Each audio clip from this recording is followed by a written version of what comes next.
கர்த்தராகிய இயேசு கிறிஸ்துவின் இனிய நாமத்தில் உங்கள் ஒவ்வொருவருக்கும் கிங் ஆஃப் குளோரி சபையின் அன்பின் வாழ்த்துக்கள். இப்பொழுதும் தலைமை போதகர் பாஸ்டர் வின்சென்ட் அவர்கள் வழங்கும் தேவ செய்தியை கேட்டு ஆசீர்வாதத்தை பெற்றுக்கொள்ளுங்கள். ஆண்டவர் விரும்புகிற காரியத்துல உங்களுடைய ஆசீர்வாதத்தை நீங்கள் பகிர்ந்து கொடுக்க.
நல்ல ஆண்டவரே, எங்களோடு நீர் பேசும்.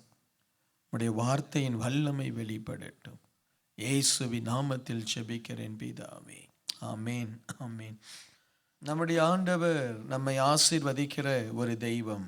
ஆமேன். ஆண்டவர் நம்மை ஆசீர்வதிக்கிறார். ஆண்டவர் தாழ்விலே இருக்கிறவனை தூக்கி உயரத்தில் வைக்க ஆசைப்படுகிறார். வறுமையில் இருக்கிறவனை செழிப்பாய் மாற்ற ஆசைப்படுகிறார். பலவீனனை பலவானாய் மாற்றி ஆண்டவர் என்ன செய்கிறாரு? ஆசீர்வதிக்கிறார். ஆனால் ஒரு கொடுமை என்னன்னா, இதை எத்தனை பேர் இதை ஏற்றுக்கொள்வீங்களோ தெரியல. நான் பார்த்த ஒரு கொடுமை, நம்முடைய ஆசீர்வாதமே நமக்கு சாபமாய் முடிஞ்சிடுது. என்ன? இந்த ஆசீர்வாதத்தை மட்டும் நம்ம சரியாக ஹேண்டில் பண்ணலை அப்படின்னா அந்த ஆசீர்வாதமே சாபமாய் முடிஞ்சிடுது. ஆசீர்வாதமே. ஸோ இன்றைக்கு நாம் ஆசீர்வதிக்கப்படுவது ரொம்ப முக்கியம். ஆனால் ஆசீர்வதிக்கப்படுகிற நாம் தேவனுடைய சமூகத்தில் கிருபை பெற்றவர்களாய் தொடர்ந்து இருப்பது ரொம்ப ரொம்ப முக்கியம். Price the Lord. நான் நிறைய பேருடைய வாழ்க்கையை பார்க்கும் பொழுது, வேதத்திலேயே நீங்கள் பார்க்கும் பொழுது, ஆசீர்வாதமே அவர்களை சாபத்தில் கொண்டு போய் விடுகிறதை பார்க்கிறோம். ஆண்டவர் சாலமோனை ஆசீர்வதித்தார். அவ்வளவு ஆசீர்வதித்தார். உலகத்தில் எந்த ஒரு மனிதனுக்கும் ராஜாவுக்கும் இல்லாத மேன்மையை கொடுத்து ஆசீர்வதித்தார். அந்த ஆசீர்வாதமே அவன் ஆண்டவரை விட்டு விலகுவதற்கு காரணமாய் மாறி போனதுன்னு அந்த ஆசீர்வாதமே. ஸோ இதை போல சில நேரத்தில் ஆசீர்வாதங்கள் நமக்கு வருவது ரொம்ப நல்லது. ஆனால் அந்த ஆசீர்வாதங்களை நாம் ஜாக்கிரதையாய் பயன்படுத்தலைன்னா ஆபத்து. சைக்கிள் ஓட்டிகிட்டு இருந்தோம், கஷ்டமாக இருந்தது. ஸோ ஆண்டவர்கிட்ட ஜெபம் பண்ணோம், ஆண்டவர் ஆசீர்வதித்தார், நல்ல மோட்டார் சைக்கிளை கொடுத்தார்.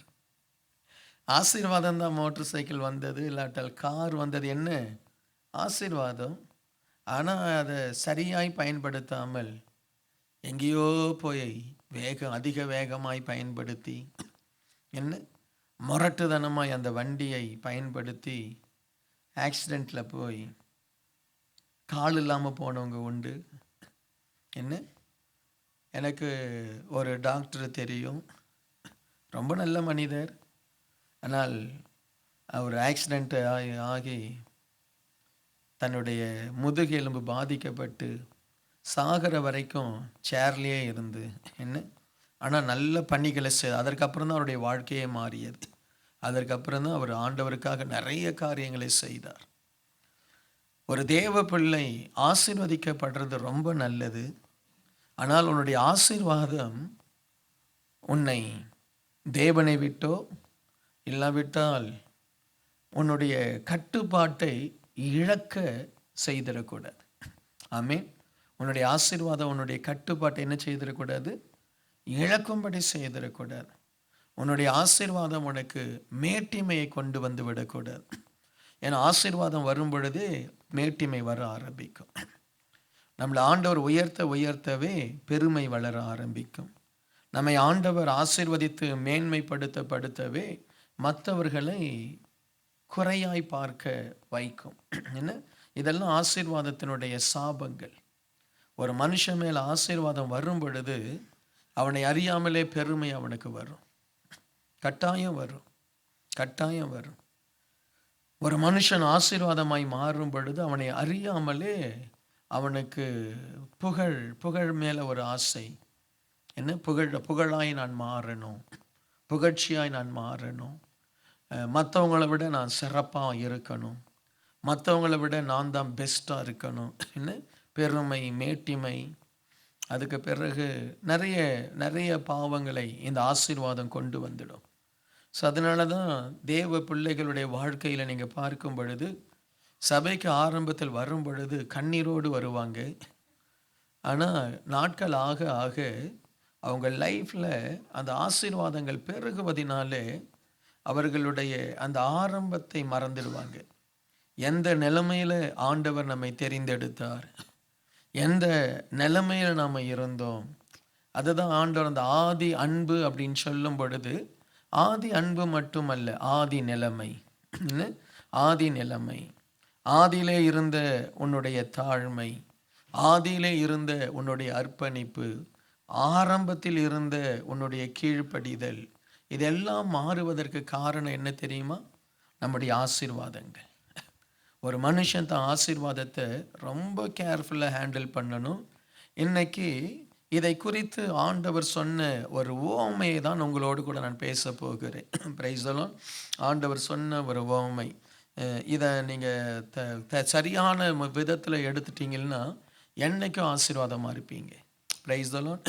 இல்லாட்டா நம்ம என்னைக்கும் ஆசீர்வாதமாக இருக்க முடியாது. ஏன் மனுஷர்கள் ஆசீர்வாதமாக இருக்கிறவங்க ஏன் தாழ்ந்து போகிறாங்க, ஏன் நல்ல நிலைமையில் தொடர்ந்து நிற்க முடியல அப்படின்னும் பொழுது சிலருடைய இருதயங்கள் ஆசீர்வாதத்தினால் மாறிடும். சிலருடைய, எல்லாரையும் அப்படி சொல்ல முடியாது, சிலருடைய இருதயம் என்ன வந்துடும், ஆசீர்வாதத்தினால் அவருடைய இருதயம் மாறிடும், அன்பு மாறிடும். சில நேரத்தில் பார்த்தீங்கன்னா நான் யார் நமக்கு உதவி செய்தாங்களோ அவங்களையே நாம் தூக்கி எறிஞ்சிடுவோம். என்ன, சில நேரத்தில் அப்படி நம்ம செய்துடுவோம். எனக்கு சில நேரம் ஒரு சில தாயாரெல்லாம் என்கிட்ட அழுதுருக்குறாங்க. அந்த பொண்ணு அப்பா அம்மா இல்லாத பொண்ணு பாஸ்டர், நான் அவள் மேலே இறக்கப்பட்டு என் பையனுக்கு நான் தான் கல்யாணம் பண்ணி வச்சேன். ஆனால் கல்யாணம் ஆன உடனே அவள் என்னை தூக்கி எறிஞ்சிட்டா. என்ன, அவள் என் குடும்பத்தில் வர்றதுக்கு தகுதியே இல்லை. நான் தான், ஐயோ இந்த பிள்ளை இவ்வளோ கஷ்டப்படுறாளேன்னு சொல்லி நான் தான் அவளை என் மகனுக்கு கல்யாணம் பண்ணி வச்சேன். இன்றைக்கி என்னை நடுத்தருவில் நிற்க வச்சுட்டாளே. என்ன, அந்த பொண்ணு அதை நினைக்கல. ஐயோ நம்ம தகுதி இல்லாத நம்ம ஆண்டவர் இந்த இடத்துல திருமணம் செய்து வைத்தார், அந்த தாயாருடைய கண்களில் தயவு கிடைத்தது, அதை அவன் நினைக்கல. ஸோ நிறைய பேர் ஆசீர்வாதமாய் மாறி தங்கள் பிள்ளைகளுக்கு சாபத்தை கொண்டு வந்துடுவாங்க. நிறைய பேர் ஆசீர்வாதமாய் அப்படியே கஷ்டத்தில் கண்ணீரில் இருந்து அப்படியே மேலே வருவாங்க. வந்து அந்த ஆசீர்வாதமாய் வந்த பிறகு தன் பிள்ளைக்கு சாபம். சாலமோன் அதுதான் செய்தார். அவன் ஆசீர்வாதமாக இருந்துட்டு ஆண்டவர் சொன்னார், தாவீது நிமித்தம் உன்னை விட்டு வைக்கிறேன், ஆனால் உன்னுடைய சந்ததியின் காலத்தில் இஸ்ரவேல் தேசம் என்ன செய்யப்படும், பிரிக்கப்பட்டு போயிடும். இன்றைக்கு ஆண்டவர் ஆசீர்வாதத்தின் மேலே கண்ணோட்டமாக இருக்கிற நீ ஆசீர்வாதத்தை அல்ல, உன் இருதயத்தின் மேலே தான் ரொம்ப கண்ணோட்டமாக இருக்கணும். Price the Lord. உன் இருதயம் என்னைக்கும் தாழ்மை, என்னைக்கும் உண்மை, என்னைக்கும் ஒரு தெய்வ பயம். Price the Lord. இதுக்கு நிகர் எதுவுமே இல்லை. தெய்வ பயத்துக்கு நிகர் எதுவுமே இல்லை. அந்த தெய்வ பயத்தை மனதில் வைத்து நம்ம வாழணும். ஸோ ஆண்டவர் உங்களுக்கு உதவி செய்யட்டும். Praise the lord. ஆமென். அல்லேலூயா. சரி, லூக்கா எழுதின சுவிசேஷம் 12வது அதிகாரம் வசனம் 17 15 நான் வாசிக்கின்றேன். பின்பு அவர் அவர்களை நோக்கி, பொருளாசையை குறித்து எச்சரிக்கையாய் இருங்கள். ஏனெனில் ஒருவனுக்கு எவ்வளவு திரளான ஆஸ்தி இருந்தாலும் அது அவனுக்கு ஜீவன் அல்ல. ஆஸ்தி என்ன இல்லை? நல்ல சத்தமா சொல்லுங்க. ஆஸ்தி ஜீவன் அல்ல. எவ்வளவு திரளான ஆஸ்தி உனக்கு இருந்தாலும் அது ஜீவன், தேவன் தருகிற ஜீவன் அல்ல. பொருள், பணம், ஐஸ்வர்யம், பதவி, பெரிய பெரிய ஆசீர்வாதங்கள் ஜீவன் அல்ல. அது ஆண்டவர் கொடுத்திருக்கிறார். சில நேரத்தில் நானும் யோசிப்பேன், ஆண்டவரே, ஏராளமான வைரத்தையும் வெள்ளியையும் பொன்னையும் நீர் தான் உண்டாக்கினீர், எனக்கு ஒன்றும் வேண்டாம், ஒரு கைப்பிடி வைரம் கொடுங்க ஆண்டவரே. என்ன, ஒரு கைப்பிடி வைரத்தை கொடுங்கப்பா, போதும், நான் பொழைச்சிக்கிறேன். சரியா? சபையை கட்டிடலாம், என்னென்னமோ செய்திடலாம். என்ன சரியா? சிலர் சொல்கிறாங்க, ஒரு ஒரு ஒரு நல்ல அழகான வைரமே $1,000,000 போகுமா. என்ன அவரோட சொல்கிறாங்க. அவர் எங்கெங்கேயோ உருவாக்கி வச்சிருக்காரு. இந்த பாஸ்டர் வின்சென்ட் ஒரு வைரம் கொடுங்கப்பா. Price the Lord. ஐஸ்வர்யம் ஜீவன் அல்ல. ஐஸ்வர்யம் என்ன அல்ல? ஜீவன் அல்ல. உன் ஜீவனுக்கு ஈடாய் ஐஸ்வர்யத்தை நினைச்சிடாத. சில நேரத்தில் யாராவது ஒருத்தர் வந்து பெரிய செயின் கழுத்தில் போட்டிருந்தா பறிச்சா கொடுத்துடு. உன் ஜீவன் தான் முக்கியம், செயின் முக்கியம் இல்லை, எடுத்துகிட்டு போப்பான்னு கொடுத்துடு. என்ன, அந்த செயினுக்காக அவங்ககிட்ட போராடி அவன் கத்தியில் குத்தி உன்னை எதுவும் பண்ணுறதுக்கு செயின் வேணுமா, வேற என்ன வேணும் கேள். பாஸ்டர் கேட்கும்போது தரல, சரி நீ கேட்குற எடுத்துக்கோ. Praise the lord. அல்லேலூயா. சரியா? ஸோ ஆண்டவர் சொல்றாரு பாருங்க, ஆண்டவருடைய வார்த்தை, எவ்வளவு திரளான ஆஸ்தி இருந்தாலும் அது அவனுக்கு ஜீவன் அல்ல. ஆண்டவர் ரொம்ப அழகா சொல்றாரு. என்ன, அல்லாமலும் ஒரு ஓமையை அவர்களுக்கு சொன்னார். ஐஸ்வர்யமுள்ள ஒருவனுடைய நிலம் நன்றாய் விளைந்தது. ஒரு மனுஷனுடைய நிலம் எப்படி விளைந்ததாம்? நன்றாய் விளைந்தது. அப்பொழுது அவன், நான் என்ன செய்வேன், என் தானியத்தை சேர்த்து வைக்க இடமில்லையே. இவன் பிரச்சனையை பாருங்க. இவனுக்கு பிரச்சனை என்ன பிரச்சனை? தானியத்தை சேர்த்து வைக்க இடமில்லையே. ரொம்ப ரொம்ப வேதனைப்பட்டு ஜெபிக்கிறான். அப்பொழுது அவன், நான் என்ன செய்வேன், என் தானியத்தை சேர்த்து வைக்கிறதற்கு இடமில்லையே. எனக்கு அன்பானவர்களே, அவனுக்கு ஏராளமான ஆஸ்தி வந்தவுடனே தெய்வத்தை மறந்துட்டான். அவன் தனக்கென்றே திட்டம் தீட்டினானே ஒழிய தன் அயலானை, மற்றவர்களை, தன் வேலைக்காரர்களை, எளியவர்களை, ஏழைகளை மறந்துட்டான். Praise the lord. சில நேரத்தில் நம்ம கிட்ட ஐஸ்வர்யம் குறைவாக இருக்கும் பொழுது மற்றவங்கள நம்ம நினைப்போம். நமக்கு கொஞ்சம் ஆகாரம் இருந்தால் மற்றவங்களுக்கு பாதியை விட்டு கொடுப்போம். ஆனால் நமக்கு ஐஸ்வர்யம் அதிகமாயிட்டா ஒருவேளை அந்த எண்ணெல்லாம் போயிடும் போல இருக்கு. என்ன, அந்த எண்ணெல்லாம் போயிடும், மற்றவங்களுக்கு கொடுக்கணும்.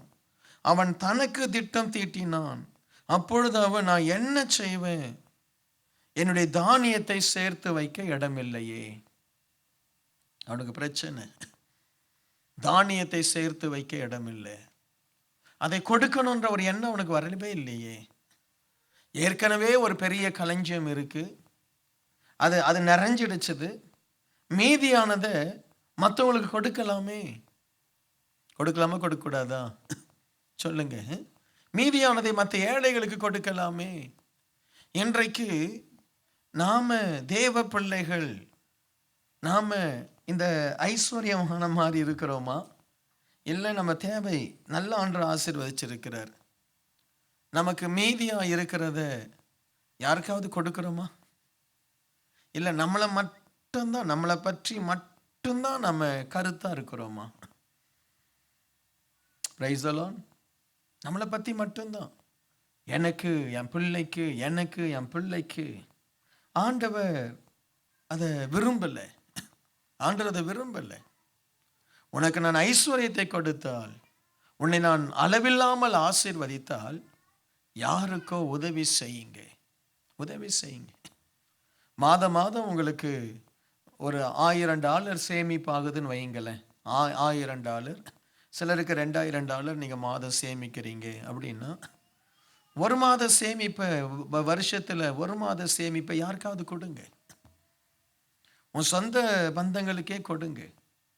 என்ன, உன்னுடைய அண்ணனுக்கு கொடு, இல்லாட்டா உன் தம்பிக்கு கொடு, இல்லாவிட்டால் அனாதை பிள்ளைகளுக்கு கொடு. தனக்கென்று திட்டம் தீட்டுகிறவனை ஆண்டவர் ஆசீர்வதிப்பதில்லை. ஆண்டவருக்கு அவன் மேல ஒரு கோபமே வரலாம். இன்னும் பிரசங்கில சொல்ற, ஒருத்தன் தனக்காகவே எல்லாத்தையும் சேர்த்து வைக்கிறான். அவனுக்கு குழந்தையும் இல்லையா, ஒன்றும் இல்லையா, ஆனாலும் சேர்த்து வைக்கிறான். யாருக்கப்பா சேர்த்து வைக்கிற? இன்றைக்கு ஆண்டவர் நம்முடைய சபை, சில நேரத்தில் சபைகள் அப்படி இருக்கு. என்ன, சில பெரிய சபை ஏராளமான காணிக்கை வருது, ஏழை சபைக்கு அவங்க மனம் உகந்து கொடுத்துட மாட்டாங்க. என்ன, மனம் உகந்து இவங்க ஏக்கரா இடம் வாங்குவாங்க. இந்த பெரிய சபை இருக்கிற ஆட்கள் என்ன, அப்படியே அந்த ஊரையே வளைச்சு போட்டுடுவாங்க. ஆனால் வேற ஒரு சர்ச்சுக்கு ஒரு இடத்த வாங்கி கொடுப்போமே, வேற ஒரு சர்ச்சுக்கு ஒரு இடத்த வாங்கி ஒரு சபையை கட்டி கொடுப்போமே, என்ன, அந்த எண்ணம் வர்றதில்லை. தனக்காகவே திட்டம் போடுறாங்க, தனக்காகவே திட்டம். இன்றைக்கு ஆண்டவர் உங்களிடத்திலும் என்னிடத்திலும் ஒரு வித்தியாசத்தை எதிர்பார்க்கிறார். இந்த கிங் ஆஃப் குளோரி திருச்சபை, இந்த திருச்சபையில் இருக்கிற மக்கள் சற்று வித்தியாசமா இருக்கணும்.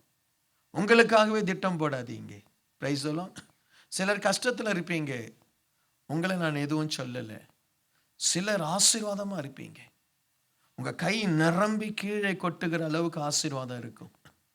அதை உனக்காகவே வைக்காதே. அவன் தனக்கென்றே திட்டம் தீட்டினானே ஒழிய தன் அயலானை மறந்தான். அதே மாதிரி தான் சுவிசேஷம். சிலர் பார்த்தீங்கன்னா ஜெபம் பண்ணி வல்லமையை பெற்று வச்சிருக்கிறாங்க. அவங்க கையை நீட்டினா ஃபயர் போகும், அவங்க கண்ணை மூடி ஜெபம் பண்ணால் பரலோகம் திறக்கும். ஆனால் ஒருத்தருக்கு சுவிசேஷத்தை அறிவிக்க மாட்டாங்க.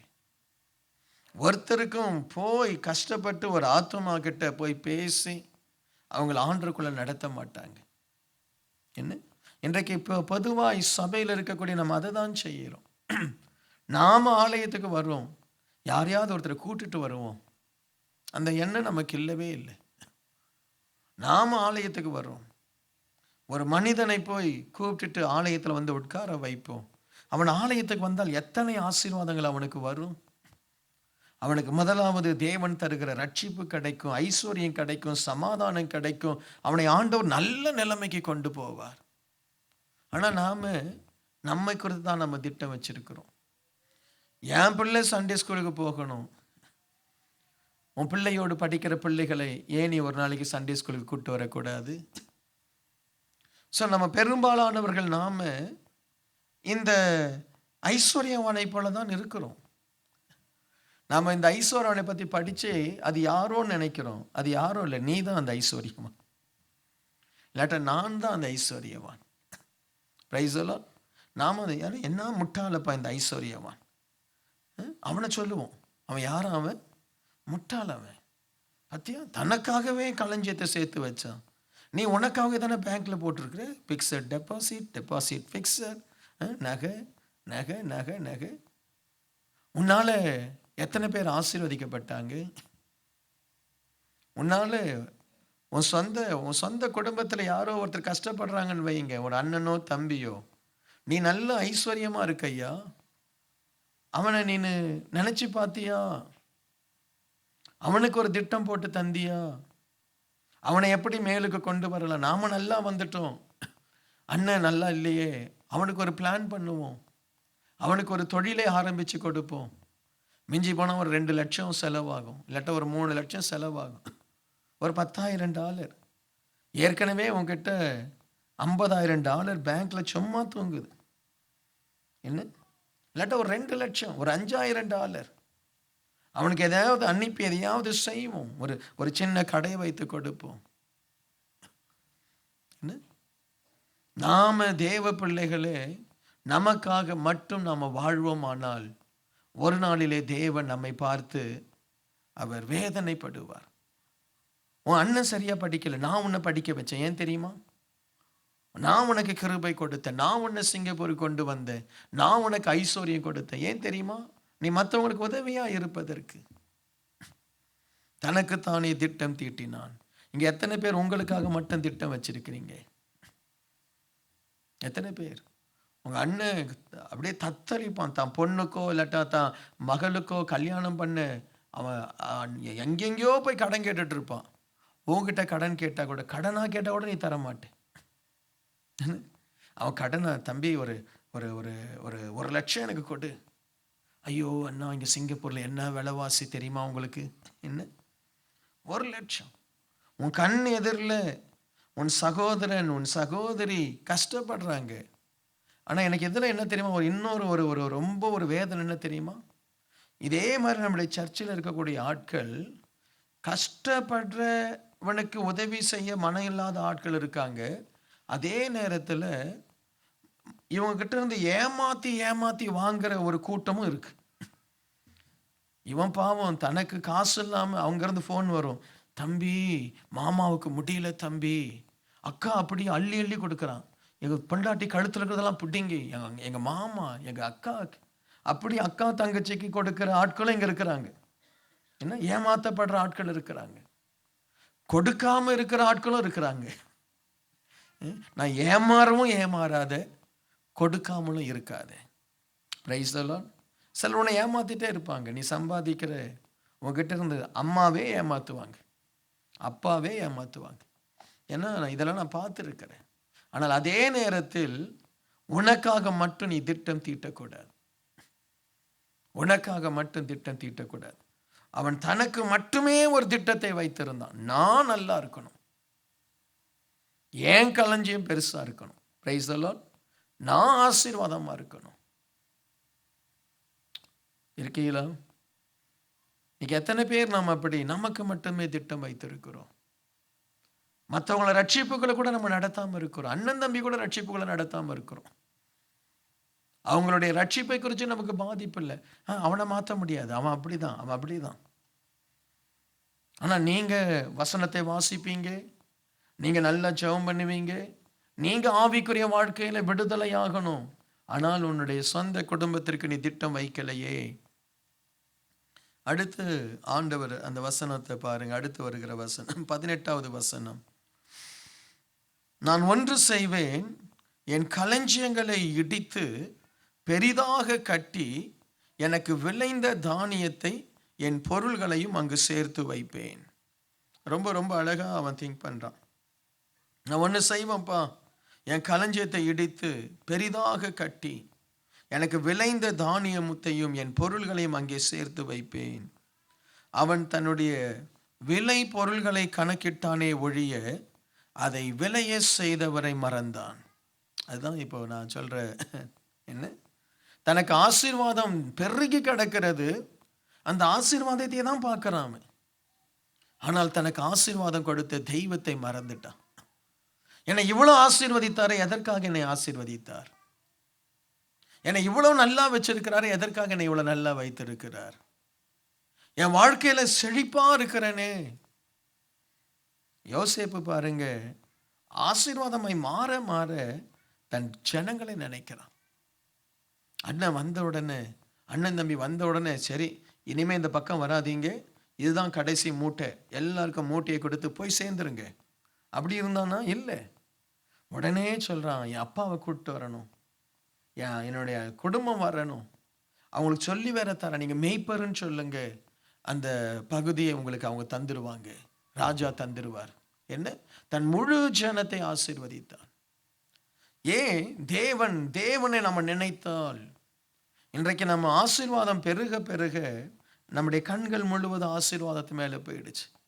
எத்தனை கிறிஸ்தவர்கள் இன்றைக்கு பணத்துக்கு அடிமையாயிட்டாங்க. எத்தனை ஊழியக்காரர்கள் இன்றைக்கு பணத்துக்கு அடிமையாயிட்டாங்க. என்ன? ஆண்டவர் ஐஸ்வர்யத்தை கொடுத்த உடனே அவங்க எண்ணம் சிந்தனை பூரா பணம் பணம் பணம். தங்களை ஆசீர்வதிக்கிற தெய்வத்தை மறந்துடுறாங்க. உனக்கு ஒருவேளை வேலை, உனக்கு நல்ல வேலை ஆண்டவர் கொடுத்ததுனால தெய்வத்தை மறந்துட்டியோ? உனக்கு நல்ல திருமணத்தை ஆண்டவர் கொடுத்ததுனால தெய்வத்தை மறந்துட்டியோ? என்ன? நீ இருந்த நிலைமையிலிருந்து இன்னைக்கு ஆண்டவர் உனக்கு ஏராளமான ஐஸ்வர்யத்தை கொடுத்தார். அவன் தன்னுடைய விலை பொருள்களை கணக்கிட்டானே ஒழிய அதை விலையை செய்த தேவனை கணக்கிடலை. அதை மறந்து போனான். இன்னைக்கு நான் சொல்றேன், ஆண்டவர் சொல்றாரு, திரளான ஆஸ்தி ஒரு மனுஷனுடைய ஜீவன் அல்ல. ஜீவன் அல்ல. ஆமா, கிங் ஆஃப் க்ளோரியில நம்ம ஜெபம் பண்றோம், நீங்க ஆசீர்வாதமாய் மாறு, நீங்க ஆசீர்வாதமா இருக்கணும். நம்ம சபையில வர்ற ஏராளமான பேரை தேவன் ஆசீர்வதிக்கிறார். இந்த கிங் ஆஃப் க்ளோரி சர்ச்சுக்கு வந்தாலே அவங்க தலையில ஒரு ஆசீர்வாதம் தங்கும். ஏனென்றால் அதற்காக நம்ம செபிக்கிறோம். ஆனால் அந்த ஆசீர்வாதம் உன்னை மேட்டிமையா காக்கிடக்கூடாது. அந்த ஆசீர்வாதம் உன்னை தெய்வத்தை மறக்க செய்யக்கூடாது. ஆமென். பணத்து மேல கண்ணு இருக்கக்கூடாது. நான் என் களஞ்சியத்தை பெருசாய் கட்டுவேன், என் வீட்டை கட்டுவேன். அதான சொன்னேன். இந்த சர்ச்சை கட்ட நம்ம வாங்க ஆரம்பித்த பொழுது சிலரெல்லாம் தியாகம் பண்ணி காணிக்கை கொடுத்தாங்க. சிலரெல்லாம் ஒண்ணுமே தரல. பரவாயில்ல, தராத பற்றி இல்லை. நான் என்ன சொல்ல வரேன், ஒரு சபையில் இருக்கக்கூடிய ஒரு பிள்ளை, ஒரு ஊழியம், ஒரு சபை கட்டுகிற காரியம், ஒரு ஊழியத்தை ஆரம்பிக்கிற ஒரு காரியம், நீங்க தேவனை நினைக்கணும். இந்த ஐஸ்வர்யத்தை யார் கொடுத்தது? இந்த வேலையை யார் கொடுத்தது? இந்த வருமானத்தை யார் கொடுத்தது? இந்த உயர்வை யார் கொடுத்தது? ஆண்டவருக்கு கொடுக்கணும். இல்லாவிட்டால் ஏழைகளுக்கு கொடுக்கணும். ஆண்டவர் தானே இதை கொடுத்தார் என்று நம்ம நினைக்கும் பொழுது ஆண்டவருக்கு ஏதாவது செய்யாமல் இருக்கவே மாட்டோம். இதுல என்ன கொடுமை தெரியுமா? இவன் ஆண்டவரை நினையாததினாலே இவன் சேர்த்து வைத்ததை அனுபவிக்கல.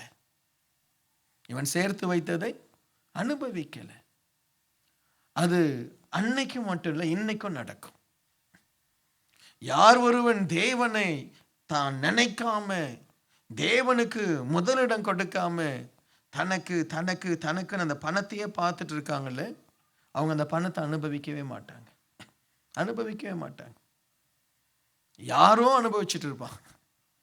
நீங்க பெரிய வீடு கட்டி வச்சிருப்பீங்க, யாரோ அதுல உட்காந்துட்டு இருப்பான். என்ன? யாரோ அனுபவிப்பாங்க. நீங்க அனுபவிக்கவே முடியாத நிர்பந்தத்துல வந்து நின்றுடுவீங்க. அதனால தான் பிரசங்கில சொல்லுது, அவன் சம்பாதிக்கிற உன் கையின் பிரயாசத்தை நீ சாப்பிடுவாய். ஏன் நீ சாப்பிடுவாய்? நீ தேவனை நினைக்கிற. கர்த்தர் எனக்கு இந்த ஆசீர்வாதத்தை கொடுத்தார், கர்த்தர் எனக்கு இந்த ஐஸ்வர்யத்தை கொடுத்தார். நான் ஆண்டவரை நினைக்கிறவன் என்ன செய்வாங்க? ஆண்டவர் விரும்புகிற காரியத்துல உங்களுடைய ஆசீர்வாதத்தை நீங்கள் பகிர்ந்து கொடுக்கணும். அது சர்ச்சுக்கு நான் சொல்ல வரல. தேவனை நினைக்கிறவர்கள் உலகத்தில் எப்படி சுவிசேஷம் பரவினது?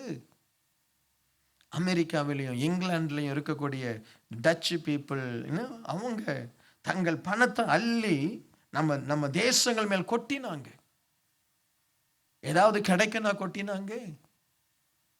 பல வருஷம் வேலை செய்து சம்பாதித்த காசை எடுத்துக்கிட்டு கப்பல் ஏறி இந்தியாவில் வந்து ஜனங்களுக்கு உதவி செய்தாங்க. ஏன்? தேவனை நீ நேசிப்பாயானால் தேவன் உனக்கு வெளிப்பாடு கொடுப்பார். இந்த உலகத்துல நாம் ஐஸ்வர்யத்தை உட்கார்ந்து சாப்பிடுவதற்காக அழைக்கப்படல. ஐஸ்வர்யம் நமக்கு வரும். அந்த ஐஸ்வர்யத்தை தேவனே நான் என்ன செய்யணும்னு கேட்கணும். எனக்கு ஐஸ்வர்யம் கொடுத்திருக்கிறீரே, என்ன செய்யணும்? ஆமென். உங்களுடைய எதிர்கால திட்டங்கள் நல்லது. பாஸ்டர் என்னுடைய எதிர்காலத்துக்காக சேர்த்து வைக்கக்கூடாது, சேர்த்து வைக்கணும். அதற்கு மத்தியில் கேட்கணும், ஆண்டவரே இந்த பணத்தை நான் என்ன செய்யணும், எனக்கு ஒரு போனஸ் வருது, நான் என்ன செய்யணும் கேட்கணும். உனக்கு தேவைகள் இருக்கும்போது தேவைகள் அது சந்திக்கப்படணும்.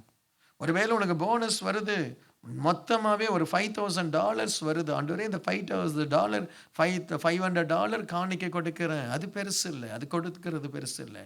மீதி இருக்கிற $4,500 நான் என்ன செய்யணும்? நீங்கள் கேட்டீங்கன்னு ஆண்டவர் சொல்லுவார், ஒரு சர்ச்சை கட்டி கொடு உன் கிராமத்தில். என்ன, உன் சர்ச்சை கட்டி கொடு. அப்படி நீங்கள் கட்டி கொடுக்கும் பொழுது அந்த ஆசீர்வாதம் உங்கள் பிள்ளைகள் மேல் இறங்கும். நீங்கள் தேவ சித்தத்தை செய்வீங்க. பரலோக தேவன் உங்கள் கையின் பிரயாசத்தை இன்னும் ஆசீர்வதிப்பார். நிறைய பேருக்கு தெரிய மாட்டிருக்கு. பாருங்க, அவன் தன் விலை பொருளை கணக்கிட்டான். எனக்கு இவ்வளோ இருக்கு, இவ்வளோ சொத்து இருக்கு, இவ்வளோ சொத்து இருக்கு. ரொம்ப சொத்தெல்லாம் வேண்டாம் பிரதர்.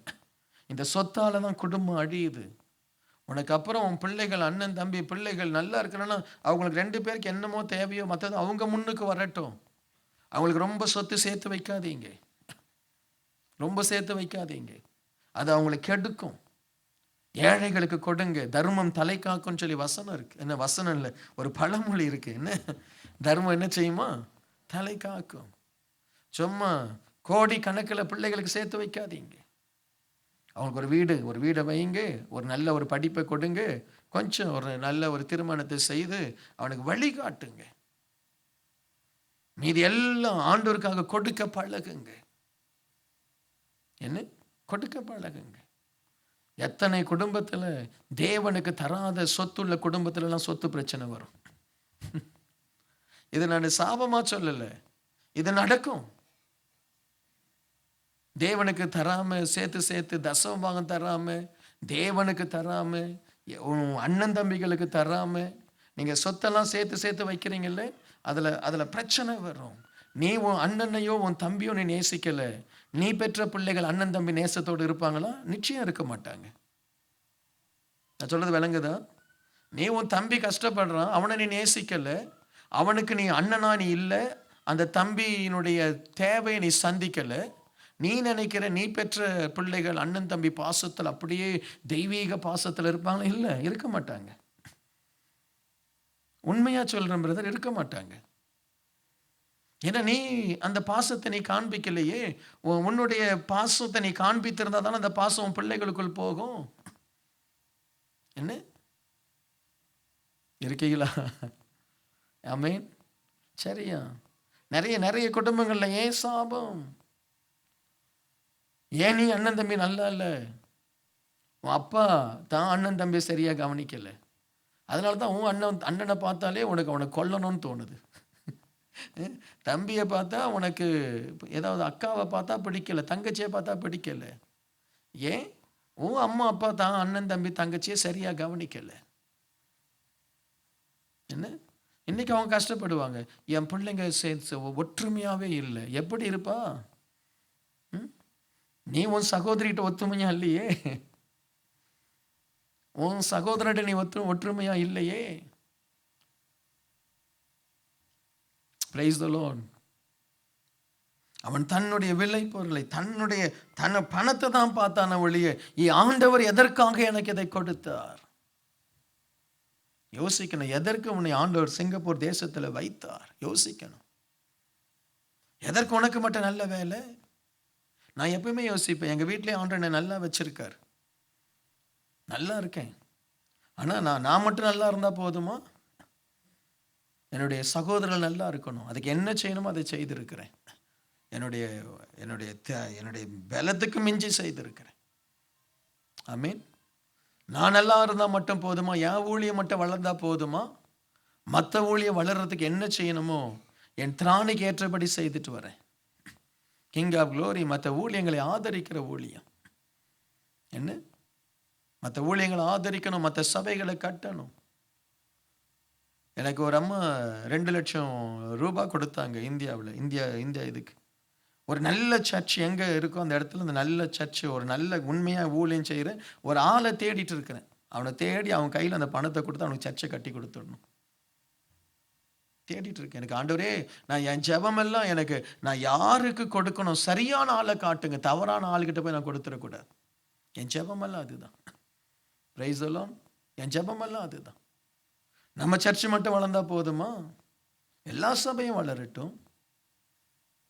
என்ன, எனக்கு இவ்வளோ ஆத்துமாக்களை கொடுத்தது ஆண்டவர்.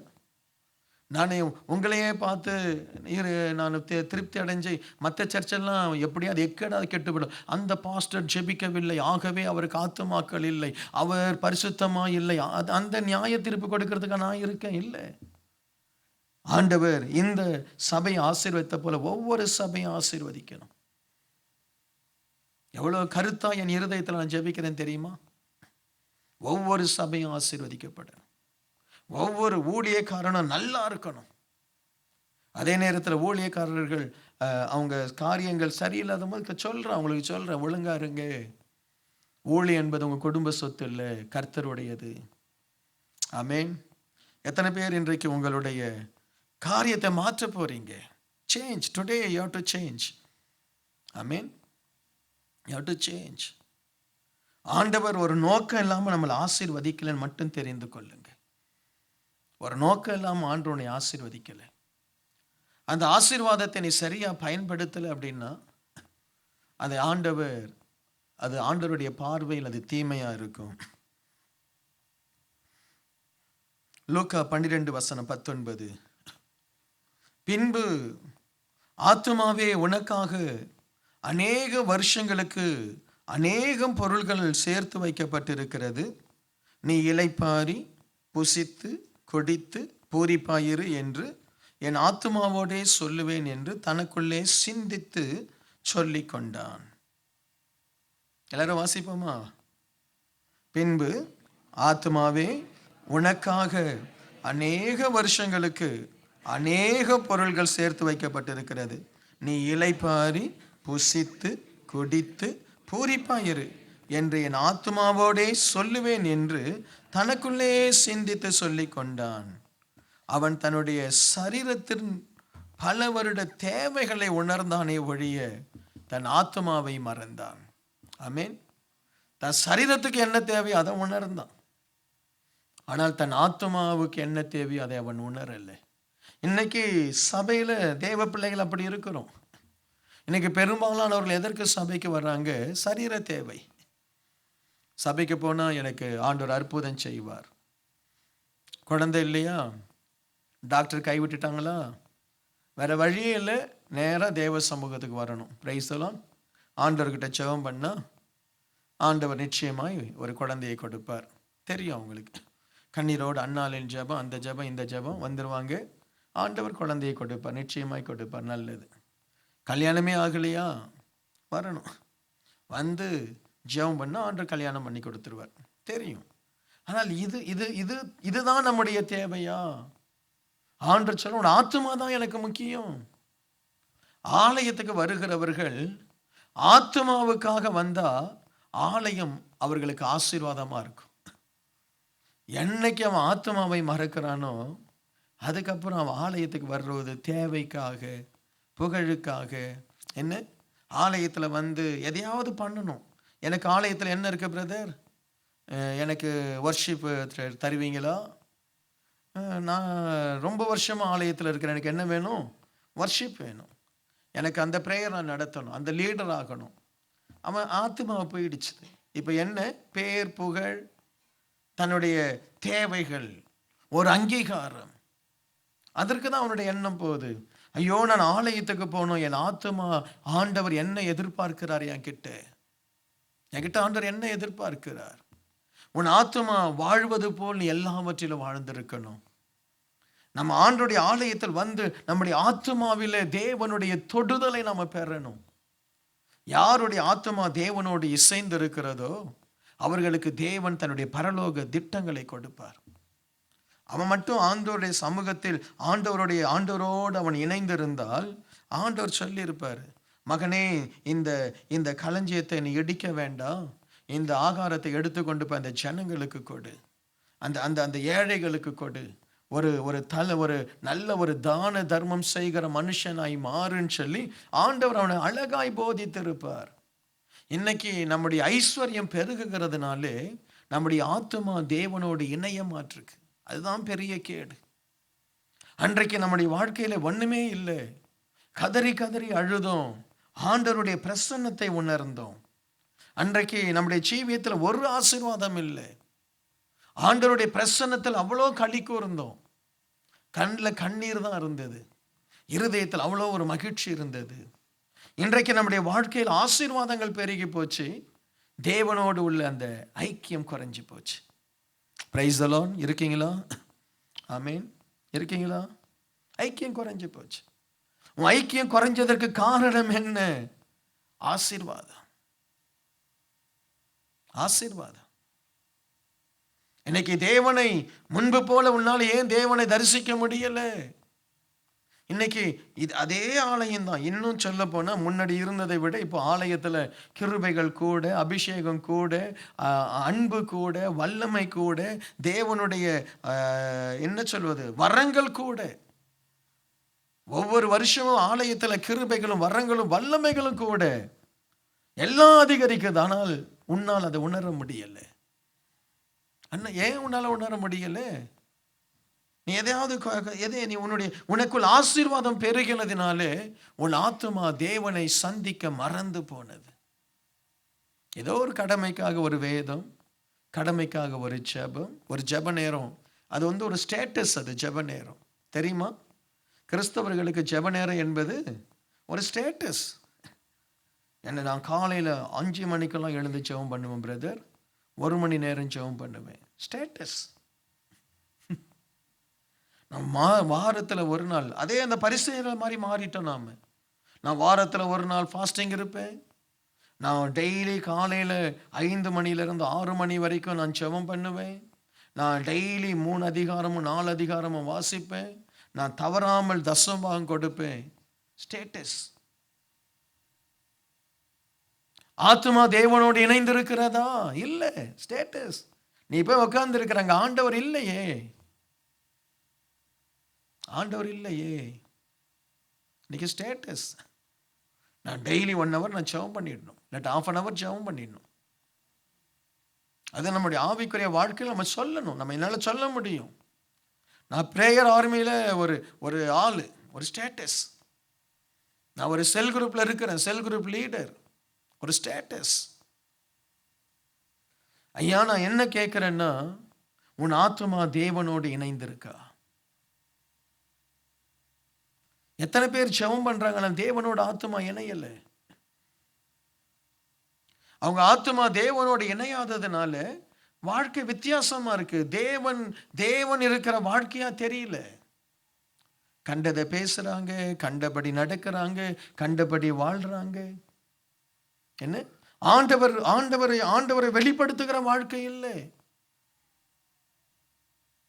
Price the Lord. இருக்கீங்களா? ஆமென். ஆண்டவர் சொல்ல நான் சொல்றேன். என்ன, ஒருவேளை இந்த செய்தி உங்களுக்கு கடினமா இருக்கலாம். ஒரு சண்டே இப்படி ஆண்டவர் பேசுறீங்களேன்னு சொல்லி, இது ஆண்டவர் சொல்ற வார்த்தை. நான் என்னுடைய கடமையை நான் செய்யணும். ஆமென். ஆண்டவர் சொல்ற, அவன் தன்னுடைய சரீரத்தின் பல வருட தேவையை உணர்ந்தான், தன் ஆத்துமாவை மறந்தான். நீங்க யாராவது உங்கள் ஆத்துமாவை மறந்தவங்க இருக்கிறீங்களா? உங்க ஆத்துமாவை மறந்து இஷ்டத்துக்கு வாழ்கிற ஒரு வாழ்க்கை இருக்கா? பணம் போதும், பொருள் போதும், அந்தஸ்து போதும். இன்னைக்கு எத்தனை பேர் நாம சபையில் இருக்கிறவங்க தேவனோடு ஒரு நல்ல ரிலேஷன்ஷிப் எனக்கு இருக்கு? எத்தனை பேருக்கு இருக்கு எனக்கு தெரியாது. கிங் ஆஃப் க்ளோரிக்கு போகலாம், நல்ல ஒரு ஆராதனை இருக்கும். சில நேரம் பாஸ்டர் ரொம்ப ஜோக் அடிச்சு பிரசங்கம் பண்ணுவார். இன்னைக்கு அப்படி வந்திருந்தீங்களா, ஏமாந்துட்டீங்க. சரியா? Price the Lord. இது ரொம்ப சீரியஸாக போகணும். நான் எவ்வளவோ அட்ஜஸ்ட் பண்ணி இழுத்து பிடிச்சி இதை கொஞ்சம் நார்மலாக கொண்டு வந்துட்டுருக்கேன். Price the lord. ஆமென். சரியா? நீங்கள் ரொம்பவும் உடைஞ்சிடக்கூடாது, உடையாமையும் போயிடக்கூடாது. எனக்கு ரெண்டுமே தேவை. பானையை கையில் வச்சுட்டு இருக்கிற மாதிரி இருக்கேன், கீழேயும் போட்டுறக்கூடாது. அதே நேரத்தில் என்ன செய்யணும்? உருவாக்கிடணும். Praise the lord. லூக்கா 12:20. தேவனோ அவனை நோக்கி, மதிகேடனே, உன் ஆத்துமா உன்னிடத்திலிருந்து இந்த ராத்திரியிலே எடுத்துக்கொள்ளப்படும். அப்பொழுது நீ சேகரித்தவைகள் யாருடையதாகும் என்றார். அவன் வருடங்களை கணக்கிட்டானே ஒழிய நித்தியத்தை மறந்தான். நீண்ட வருஷத்துக்கு ஆத்மாவே உனக்கு சாப்பாடு வச்சிருக்கிறேன், உனக்கு பொருள் வச்சிருக்கிறேன், உனக்கு பணம் வச்சிருக்கிறேன். அவன் தன்னுடைய உலக தேவைகளை, தன்னுடைய உலக பிரகாரமான ஆண்டுகளை அவன் கணக்கிட்டானே ஒழிய நித்தியத்தை அவன் மறந்தான். இன்றைக்கு இந்த கிங் ஆஃப் க்ளோரியில நித்தியத்தை மறந்தவர்களாய் நாம் இருக்கிறோமா? உனக்கு நித்தியத்தை குறித்த ஒரு உணர்வு இருக்குமானால் உன்னுடைய வாழ்க்கை எவ்வளவு உண்மையாய் மாறணும், தெய்வத்துக்கு எவ்வளவு முக்கியத்துவம் கொடுக்கணும். என்ன தெய்வத்துக்கு எவ்வளவு முக்கியத்துவம் கொடுக்கணும்? எத்தனை பேர் கடமை கிறிஸ்தவர்களாய் மாறிட்டோம் எனக்கு தெரியல. ஒரு கிறிஸ்தவர்களா இருக்கணும், சண்டே போய் ஒரு கொஞ்ச நேரம் அங்கே ஜெபம் பண்ணணும், அவ்வளோதான் கடமை. ஒருவேளை நிச்சயமா இங்க இருக்கக்கூடியவங்க நித்தியத்துக்கு போவாங்களா? நித்தியத்துக்கு போவோமா? நித்தியத்துக்கு போவதற்கு என்ன செய்தோம்? என்ன செய்கிறோம்? உனக்கு ஒரு நித்திய வாழ்வு இருக்கு. அது பரிசுத்தமா இருந்தால், தெய்வ பயத்தோடு இருந்தால், தேவன் விரும்புகிறபடி வாழ்ந்தால்தான். ஈவன் ஆண்டவர் நீ அற்புதம் செய்தா கூட ஆண்டவர் சொல்றாரு, ஆண்டரே உம்முடைய நாமத்தினால் அற்புதம் செய்தோமே, நீ யாரோ எவ்விடத்தாலோ எனக்கு தெரியாது, நீ போ இடத்த காலி பண்ணு. உங்க நாமத்தினாலே நாங்க பிசாசை துரத்தினோமே, நீயே ஒரு பிசாசு, நீ வேற பிசாசு துரத்தினா 2 பிசாசும் ஓடிப்போ. என்ன சுவாமி உங்க நாமத்தினால நாங்கள் ஊழியம் செய்தோமே, ஏற்றுக்க மாட்டிருக்கார். நமக்கு நித்தியத்தை குறித்த ஒரு பயம் இருக்கணும், தெய்வத்தை குறித்த ஒரு பயம் இருக்கணும். நான் ஊழியத்திலே ரொம்ப பயப்படுறேன் தெரியுமா? நான் ஆண்டவருடைய ஊழியத்தை சரியா செய்யறேன்னா, இல்லை ஊழியத்தில் என் இஷ்டப்படி ஏதாவது நான் செய்துட்டு போறேன்னா, என் இஷ்டப்படி ஏதாவது செய்துட்டு போறேன்னா, இல்லை ஆண்டவருடைய சத்தத்திற்கு செவி கொடுத்து நடக்கிறேன்னா, ஆண்டவருடைய சமூகத்தில் பயந்து பயந்து தான் ஊழியம் செய்கிறேன். பயந்து பயந்து ஒவ்வொரு காரியத்தையும் யோசிக்கிறேன், ஜெபிக்கிறேன், தேவ சமூகத்தில் பார்க்கிறேன். ஆண்டவர் சொல்ற காரியங்களை கொண்டு வந்து நேரடியாக சொல்ல முடியல. சில காரியங்கள் நேரடியாக சொன்னால் தாங்க மாட்டீங்க.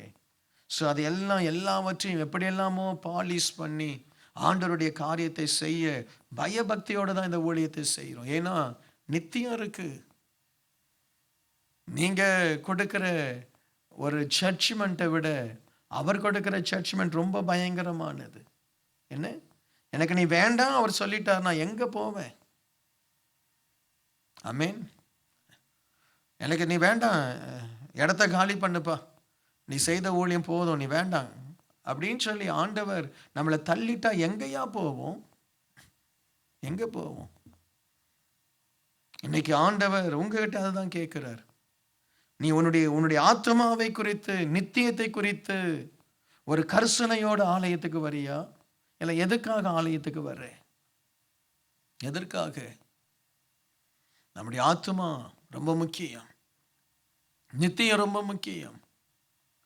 அதனால தான் சிலரெல்லாம் கண்டபடி பேசுவாங்க. எனக்கு ஆச்சரியமா இருக்கும். உனக்கு நித்தியத்தை குறித்து ஒரு பயம் இருந்தா இஷ்டம் போல நீ பேச முடியுமா? என்ன நித்தியத்தை குறித்த ஒரு பயம் இருந்தா நீ பொய் சொல்லுவியா? என்ன பொய் சொல்லுவியா? நித்தியத்தை குறித்த ஒரு பயம் இருந்தா நீ இன்னும் உலக ஆடம்பர வாழ்க்கையை வாழுவியா? ஒரு ஆடம்பரமான ஒரு ஜீவியத்தை செய்வியா? ஆமீன். நித்தியத்தை குறித்த ஒரு பயம் இருந்தா வேஷம் போடுவோமா?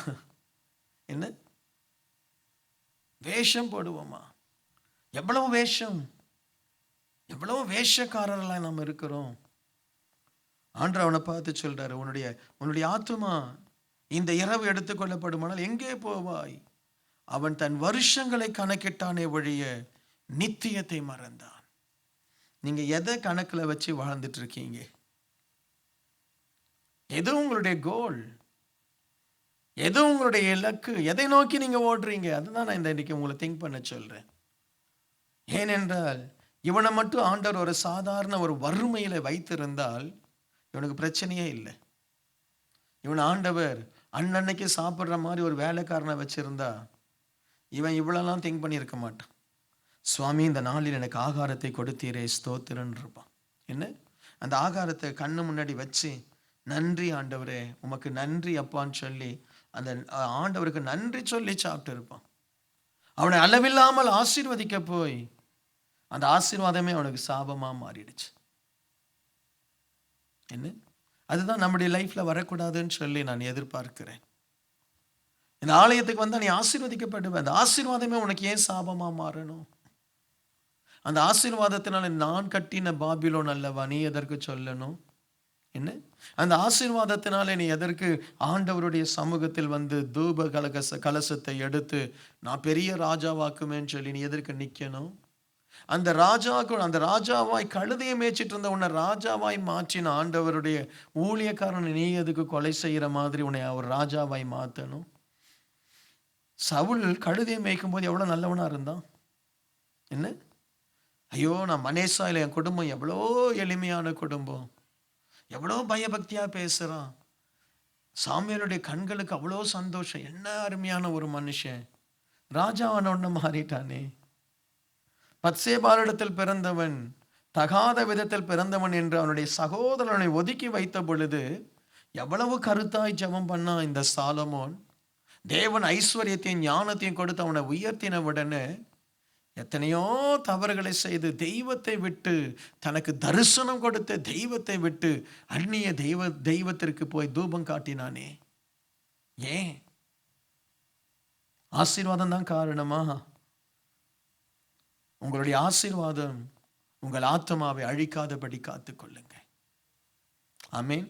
உங்களுடைய ஐஸ்வர்யம், உங்கள் புகழ், உங்களுக்கு வரக்கூடிய நன்மைகள், ஏன்னா இது நடக்குது, இன்னைக்கு வரைக்கும் நடக்குது. ஒரு மனுஷனை ஆண்டரை விட்டு வெளியே கொண்டு வரணும்னா பிசாசு அவனுக்கு ஐஸ்வர்யத்தை கொடுத்தால் போதும், அவன் தானா வெளியே போயிடுவான். ஆண்டரை விட்டு தானா வெளியே போயிடும். சில நேரத்தில் ஆண்டவர் கொடுக்கிற உபத்திரவங்கள் எத்தனை மகிமையானது. உன்னுடைய ஆத்மாவை நித்தியத்தில் கொண்டு போய் ஆண்டவர் சேர்த்துடுவார். Price the Lord. நீங்க ஆசீர்வாதமா இருக்கிறது ரொம்ப நல்லது. ஆனால் அதே நேரத்தில் தயவு செய்து உங்கள் ஆசீர்வாதம் ஆலயத்தை விட்டோ, தெய்வத்தை விட்டோ, கீழ்ப்படிதலை விட்டோ, தெய்வ பயத்தை விட்டோ, தாழ்மையை விட்டோ உங்களை வெளியே கொண்டு போகாமல் பார்த்து கொள்ளுங்க. செய்வீங்களா? அதை தான் நான் உங்களுக்கு சொல்றேன்னு. ஆசீர்வாதம் வந்த உடனே குனிஞ்ச தலையை நிமிர்ந்து நிற்காத, இன்னும் குனிஞ்சிடு. அதான் சொல்லுவாங்கன்னு, இந்த நெல் அப்படியே வளர்ந்து அந்த கதிர் வந்தவுடன் அது என்ன செய்தான்? அப்படியே குனிஞ்சிடுது. அந்த வெயிட் தாங்காம குனிஞ்சிடுது. ஸோ நாமளும் நம்முடைய லைஃப்ல ஆசீர்வாதங்கள் பெருக பெருக தாழ்த்திடுவோம், இன்னும் தாழ்த்திடுவோம். ஆண்டவரே, நான் இதற்கு தகுதி அல்ல. 2 பரிவாரங்கள் வந்த உடனே அந்த யாக்கோபு சொல்றான், வெறும் கையனாய் போனேனே, இவ்வளோ பெரிய ஆசீர்வாதத்தை கொடுத்தீரே, இதற்கு நான் தகுதி அல்ல. Price the Lord. ஒருவேளை இன்னைக்கு உங்க ஐஸ்வர்யத்தினால், ஆசீர்வாதத்தினால் சொந்த குடும்பத்தாரையே நீ மதிக்க மாட்டிருக்கியா? அண்ணன் தம்பியை மதிக்க மாட்டிருக்கியா? அவங்கள அற்பமா நினைக்கிறியா? ஒருவேளை இந்த சபையில உன்னை ஆண்டவர் உயர்த்தினதினால சபையையும் பாஸ்டரையும் கூட நீ மதிக்க மாட்டிருக்கியா? என்ன ஆபத்து? என்ன, உன் ஆண்டவர் உன்னை உயர்த்தினதுனால ஒருவேளை நீ மேட்டிமையா நடக்கிறியா? Praise the lord, praise the lord, அல்லேலூயா. அப்படியே நம்ம எழுந்து நின்று ஒப்பு கொடுப்போம். கர்த்தர் நல்லவர். ஆண்டவர் உங்கள் களஞ்சியங்களையும் ஆசீர்வதிப்பார், உங்கள் ஆத்மாவையும் ஆசீர்வதிப்பார். ஆமென் சொல்லுங்களேன். கர்த்தர் உங்களுடைய கையின் பிரயாசத்தையும் ஆசீர்வதிப்பார், உங்களுடைய ஆத்மாவையும் அவர் ஆசீர்வதிப்பார். உங்கள் ஆத்மா வாழ்வது போல எல்லாவற்றிலும் வாழ்ந்திருக்க தேவன் கிருபை கொடுப்பார். அல்லேலூயா. நம்ம பொருள், நம்முடைய ஆசீர்வாதம் மட்டுமல்ல நமக்கு முக்கியம், நமக்கு மிக முக்கியம் நம்முடைய ஆத்துமா. ஹல்லேலூயா. தன்னுடைய ஆத்துமா அறிவில்லாமல் இருப்பது நல்லதல்ல என்று வேதம் சொல்லுகிறது. ஆண்டவர் அந்த ஐஸ்வர்யனை பார்த்து சொல்கிறார், இன்றைக்கு நீ மரித்தால் எங்கேப்பா போவே? நமக்கு ஒரு நல்ல ஒரு நிச்சயம் இருக்கணும், ஆண்டவரோடு ஒரு அருமையான ஒரு ஐக்கியம் இருக்கணும், ஒரு உறவு இருக்கணும். அல்லேலூயா. அப்படியே ஆண்டவர்கிட்ட சொல்லுங்க, தகப்பனே திரும்ப ஒரு விசை என்னை நான் உமக்காக அர்ப்பணிக்கிறேன் ஆண்டவரே. ஒருவேளை என்னுடைய உலக வேலை பாடு ஆசீர்வாதம் ஐஸ்வர்யத்தினாலே உம்மை விட்டு நான் விலகி தூர போயிருந்தாலும் திரும்ப இந்த நாளில் இந்த வார்த்தையின் மூலமாய் இந்த செய்தியின் மூலமாய் நீர் என் உள்ளத்தை தொட்டதற்காய் நன்றி. திரும்பவும் அண்டை வருகிறேன் ஆண்டவரே. என் ஆத்துமாவின் தேவன் நீர் ஆண்டவரே. என் ஆத்துமாவே கர்த்தரை ஸ்தோத்திரி என்று சொல்லி ஆத்துமாவிலிருந்து தேவனை கூப்பிடுங்க. ஆண்டவர் உங்களுக்கு திரும்ப ஒரு கிருபையை கொடுத்து உங்களை ஆண்டவர் மகிமையின் மனுஷனாய் உங்களை மாற்றட்டும். இந்த பூமியிலும் நீங்கள் ஆசீர்வதிக்கப்பட்டிருக்கணும், மறுமையிலும் நீங்கள் ஆசீர்வதிக்கப்பட்டிருக்கணும். ஹல்லேலூயா. முதலாவது தேவனுடைய ராஜ்யத்தை தேடுவோம். ஹல்லேலூயா. பின்பு எல்லாம் நமக்கு கூட கொடுக்கப்படும் என்று வேதம் சொல்லுகிறது. ஆண்டவர் எல்லாரும் ஆண்டவரை ஸ்தோத்திரம் பண்ணி தேவனை மகிமைப்படுத்துவோம். ஆவியானவர் நமக்கு துணை செய்யட்டும். ஹல்லேலூயா. துதிக்கிறோம் அப்பா, துதிக்கிறோம் ராஜா. எங்கள் ஆத்துமாவினை பலப்படுத்துவதற்காய் நன்றி ஆண்டவரே, நன்றி ஆண்டவரே, நன்றி ஆண்டவரே. நல்ல தகப்பனே, இந்த நாளுக்காய் நன்றி. ஒவ்வொருவரையும் நான் ஆசீர்வதிக்கிறேன். எங்கள் ஆத்துமாவும் வாழ்ந்திருக்கட்டும், எங்களுடைய ஆசீர்வாதங்களும் பெருகி இருக்கட்டும். வந்த பிள்ளைகளை ஆசீர்வதித்து அனுப்புகிறேன். இந்த மாதம் முழுவதும் ஒரு ஆசீர்வாத மாதமாய், ஒரு செழிப்பின் மாதமாய், ஒரு சமாதான மாதமாய், ஆண்டவரே நம்பிக்கையின் மாதமாய் இருக்கட்டும். காரியங்கள் கைகூடி வரட்டும். ஆசீர்வதிக்கிறேன் இயேசுவின் நாமத்தில் பிதாவே. தூத்துக்குடி பகுதியில் கிங் ஆஃப் குளோரி ஜெப மையம் திங்கள் முதல் சனிக்கிழமை வரை காலை 9 மணி முதல் மாலை 6 மணி வரை செயல்படுகிறது. உங்களுடைய ஜெப தேவைகளுக்கு நீங்கள் எங்கள் ஜெப மையத்தை அணுக வேண்டிய முகவரி king of glory prayer centre, 4/3A, new salt colony, Tiruchendur road, Thoothukudi 628003. தொடர்பு கொள்ள மொபைல் நம்பர் 8220014177. இந்த ஊழியத்தை நீங்கள் தாங்க விரும்பினால் உங்கள் காணிக்கைகளை கிங் ஆஃப் குளோரி என்ற பெயருக்கு காசோலையாகவோ டிமாண்ட் டிராஃப்டாகவோ அனுப்பலாம். எங்கள் account number Karur Vysya bank 1203135000003195. IFSC code KVBL 001202. தயவு செய்து உங்கள் தசம பாகங்களை எங்களுக்கு அனுப்ப வேண்டாம், அது உங்கள் சபைக்குரியது.